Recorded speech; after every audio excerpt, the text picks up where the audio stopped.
জানো নারকেল বেগম, আজ 8 বছর আগে আমার স্ত্রী মারা গিয়েছিল। আমার এই থার্মিটারটা কতদিন যে ইঞ্জিনের মুখ দেখেনি তা তোমাকে বলে বুঝাতে পারবো না গো, আমি বলে বুঝাতে পারবো না নারকেল বেগম। মন খারাপ করিও না, তোমার থার্মোমিটারটা আমার ওই ইঞ্জিনের মধ্যে প্রবেশ করিয়ে পুরো মোবিল বাই করে দিবে, তাহলে তো তোমার সব দুঃখ কষ্ট ঘুচে যাবে গো। বলেন একটু আমার কাছে এসো। হ্যাঁ। লাগছে নাকি? না না, তাই আবার লাগে। জানো নারকেল বেগম, তোমাকে কাছে পেয়ে আর আমি আর ধরে রাখতে পারছি না গো। শহুরে মিয়া বলে শুধু রাত হইতে দাও। সে তো আমি জানি নারকেল বেগম, রাত হইলেই আমার থার্মোমিটারের জং ছেড়ে যাবে। শুধু কি তোমার জং ছাড়িয়ে নিবে তুমি, আমারও পুরো মোবিল বাই করে দিবে। হ্যাঁ হ্যাঁ, সে তো বটেই জন। বাবা বউরে, বউ তাড়াতাড়ি আয়, কি কাজ হয়ে গেছে বউ? কি হলো এত চেঁচিয়ে উঠলে কেন? দেখ দেখ দেখ, তোর মায়ের আর আমার বাবার বুড়ো বয়সে রস উতলিয়ে পড়ছে, দেখ। মা, এ কি কাজ করেছো তুমি? আমার শ্বশুরকে বিয়ে করে নিলে মা। আমার কোনো দোষ নেই রে মা, তোর শ্বশুরই আমাকে বিয়ে করলো। বাবা, আপনিও এই কাজ করলেন? ছি ছি ছি ছি ছি। বাবা নয়, ও শালো বাবার নামে কলঙ্ক। ও মির্জাফর, মির্জাফরের পরিচয় দিল একদম। মির্জাফর, আবার ওইদিকে মুখ লুকাচ্ছিস কেন রে মির্জাফর? মির্জাফর, আমাদের 5,000 টাকা দিয়ে শপিং করতে পাঠিয়ে দিয়ে এই কুকাজ করে ফেললি মির্জাফর। ছি ছি ছি, ভাবতেও ঘৃণা লাগছে আমার। শালা মির্জাফর, শালা মানুষের টাকা পয়সা হয়ে গেলে মানুষের চরিত্র বদলে যায়, তার প্রমাণ হাতে নাতে পেয়ে গেলাম রে মির্জাফর। ছোটবেলায় মা মারা গিয়েছিল, আমি কখনো কোনোদিনও স্বপ্নেও ভাবতে পারিনি যে আমার বাবা আবার বিয়ে করবে। মির্জাফর, মির্জাফর, লটারিতে 2 পয়সা পেয়ে চরিত্র পাল্টে দিলি মির্জাফর।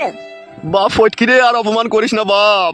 চুপ কর মির্জাফর, চুপ কর। তোর ওই অপবিত্র মুখে আমাকে বাপ বলে ডাকবি না মির্জাফর।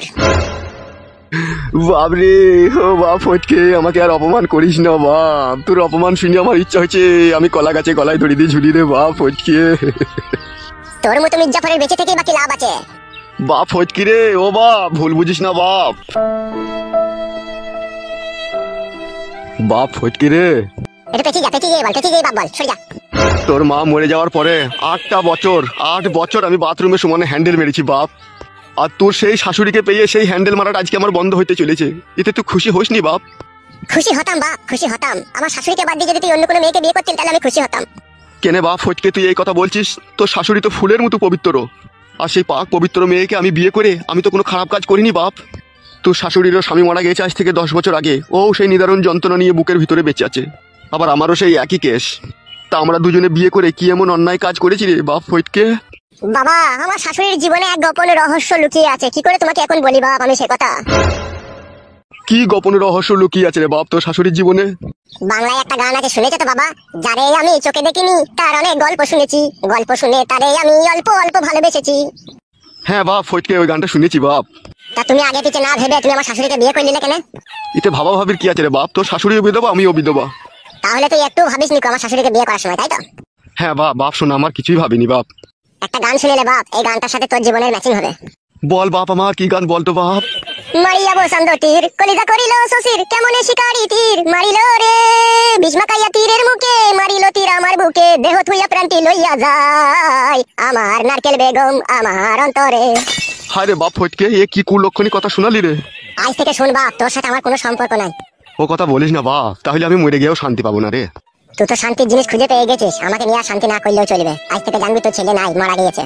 মারবো বাড়া কেলাচোদা তোকে আমি। তুই আমার নাই ছাই একটা ছেলে বে, তুই যদি আমার কাছ থেকে চলে যাস আমার পাঁজরের হাড় ভেঙে যাবে বে। কেলাচোদা, খবরদার ও কথা বলবি না বে, তোর লেগেই তো আমার জীবনের সবকিছু বে। দেবো পালিয়ে আয় রে।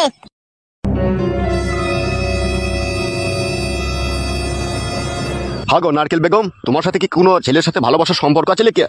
রাম রাম রাম রাম, ছি ছি ছি, কি জি বলো তুমি? এই বয়সে আমার আবার ভালোবাসা? তাহলে আমার ছেলে জি বললো আমার কপালে দুঃখ হবে পরে। ও ছোট মানুষ, ও এইসব ব্যাপারে কি বুঝে? দুঃখ হবে কি কষ্ট হবে সেটা তুমি আর আমি বুঝবো। তা অবশ্য ঠিক বলেছো তুমি। তুমি যদি আমাকে দুঃখ না দাও তাহলে কি করে দুঃখ হবে? হ্যাঁ গো, ওইসব নিয়ে মন খারাপ করো না, এসো আমার পাশে এসে বসো। শুধু পাশে বসবো কি, পারমিশন তো পেয়ে গেলাম, এবার তোমার পুরনো মোবিল বাই করে দেবো। এসো তাহলে, কাজ শুরু করে দাও। আমার বসলা কেন ওখানে?